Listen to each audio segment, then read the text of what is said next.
WWE is the biggest sports channel on YouTube, delivering power bombs to every traditional sports league. Also, sold-out live events, record-breaking revenue, and the $5 billion Netflix deal. Right now, WWE is winning. But what's the secret behind this success? Let's dive into the crazy world of pro wrestling, where bulked-up men in tight pants pretend to beat each other up. Welcome to Athletic Interest and how WWE broke YouTube. This video is sponsored by Storyblocks. Long before YouTube, pro wrestling became a thing. Hulk Hogan, Bret Hart, or The Undertaker might have been childhood heroes of your parents. But for the better part of this century, pro wrestling was in a niche. So here is a quick crash course. Pro wrestling first became popular as a legitimate sport with real competition. But real, unscripted wrestling matches tended to last quite long and bored the audience.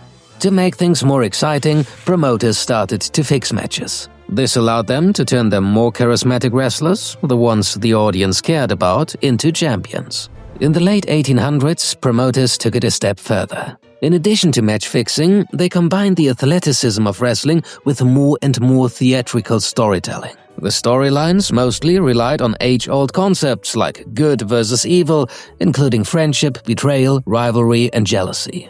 The solution to all problems: a fight. The stories begin and end in the ring. An essential ingredient to these fights: kayfabe.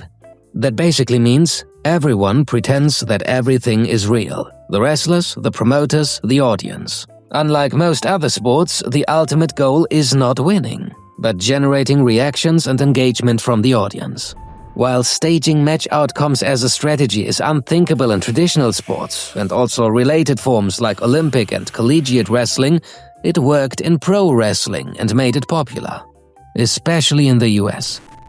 During the 1950s, pro wrestling became more organized and slowly developed into the live-action soap operas we know today. But it wasn't until the 80s that this meme of a man transformed pro wrestling into a global phenomenon, with his biggest stars becoming pop culture icons and his biggest show turning into an annual mega event. During the 90s and 2000s, pro wrestling was the closest to mainstream it had ever been. After some back and forth, World Wrestling Entertainment was established, and during its so-called Attitude Era, the company saw a massive rise in popularity, thanks to edgy and often scandalous storylines. And influential wrestlers like The Rock, Stone Cold, and The Undertaker. Imagine watching Game of Thrones, but with fewer dragons and more power bombs. It's not even that far-fetched. Pop culture references became a thing and further helped the WWE gain momentum, while also capturing the zeitgeist. Pro wrestling was at its peak. But WWE wanted more, and failed completely. In the 2010s, the plan was to address an even bigger and younger audience. So they tried to make the whole product basically this: more family-friendly. It backfired badly. Yes, John Cena became a global star, but the WWE turned into the Muppet Show, like literally. The shows were not just boring, but cringe, with bright costumes and childish humor. Listen, everybody, we don't want any trouble from you or your mother. During this so-called PG era, WWE also lost its appeal to loyal, older fans. Seems like there is only so much kayfabe can do. Fast forward, and the WWE is winning. So what happened?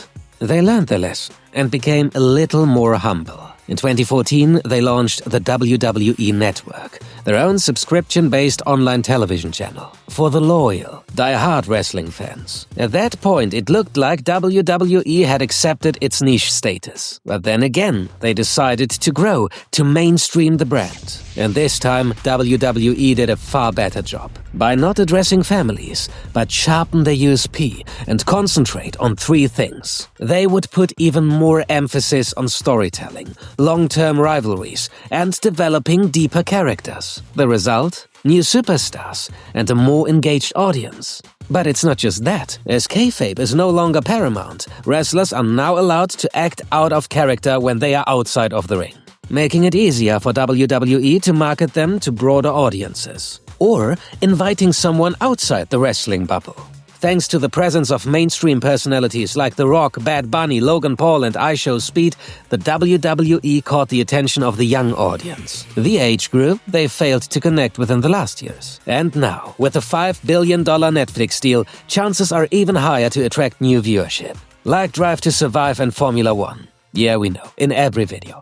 But it's a good example. And like Formula One, WWE is everywhere. Not just in the US, but also in Puerto Rico, Saudi Arabia, India, the UK, Germany and France. Because the fans are invested in long-term storytelling, more are willing to attend the live shows. Therefore, these events turned into bigger spectacles. They were not only sold out and set gate records, but also reintroduced the WWE to a global audience. The results of all that? TV ratings, merchandise and ticket sales are higher than ever. Even compared to wrestling's prime in the 90s. Because the 90s didn't have YouTube. And WWE played this game like just a few. Within almost 10 years, they went from 1 to over 100 million subscribers and outpaced every traditional sport on YouTube. How did they do that? One way to outshine the YouTube competition is to create great content, but producing a high-quality video requires an incredible amount of resources. Luckily, there are services like today's video sponsor Storyblocks. Storyblocks is a stock media subscription service offering a vast library of stock videos, images, audio, and more. With Storyblocks, you gain access to unlimited downloads of 100% royalty-free assets. All of these assets are made by real artists to make sure that you can create stories and emotions that AI simply can't replicate.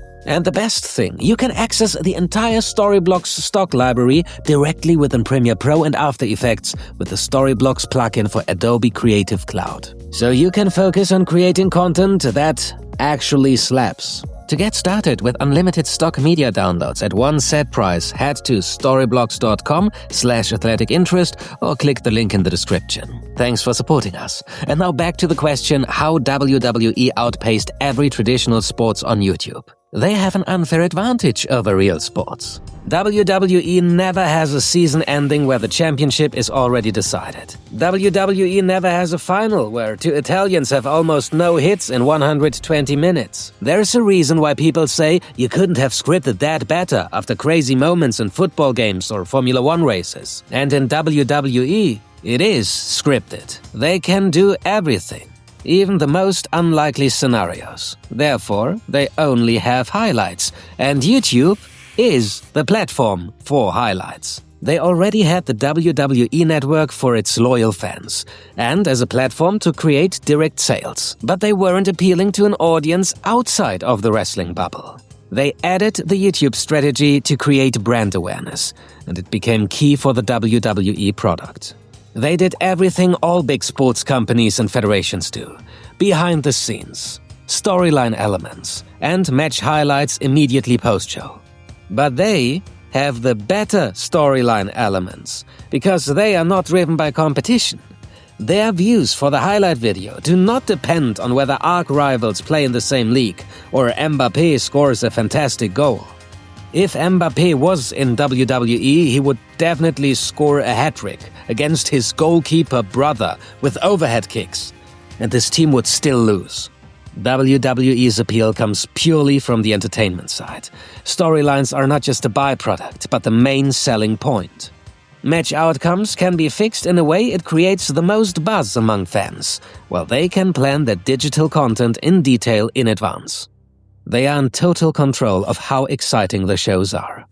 The only limiting factor is the creativity of the scriptwriters and sometimes the athlete's ability. I can't believe what I just saw! Live sports are so good, so valuable, because something can happen at any time. Even in the most boring game, you don't want to miss it. If something special happens, you and lots of others will watch the highlights. WWE is so entertaining because something exciting will happen. Although the match outcome is clear to the scriptwriter and characters, the audience still wants to consume it like sports. Live. Because it will be played only once, it requires extreme athleticism for the moves, and the spectators celebrate the whole thing more frenetically than when Messi takes a trick shot. Pro wrestling can't compete with real sports, and vice versa, but it plays its advantages perfectly. In a world where content is king, pro wrestling embraces its strengths. It combines storytelling and athleticism. At the end of the day, WWE is at the top of YouTube because they are not a real sport.